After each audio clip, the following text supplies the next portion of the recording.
Je pense que nous sommes à un moment où beaucoup de choses vont changer, voire même être profondément bouleversées.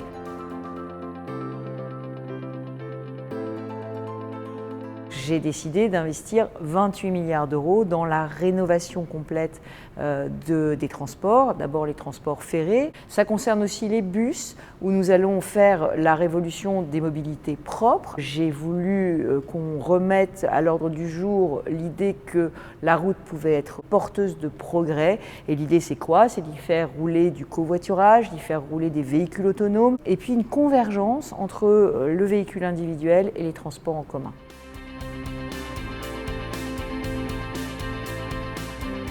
On a un pic d'utilisation et de saturation des transports qui est très difficile à vivre pour les salariés, mais qui se produit vraiment dans une heure, entre 7h et 8h le matin.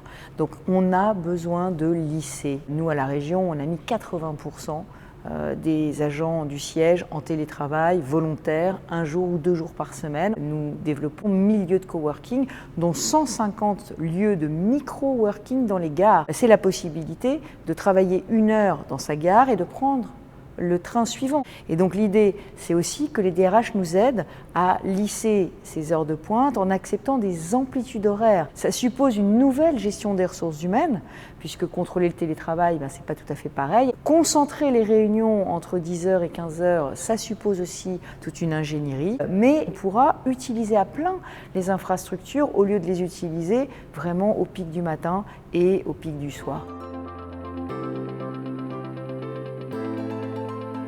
Une initiative que nous prenons avec La Poste, c'est de mettre à partir de septembre en location longue durée des vélos électriques.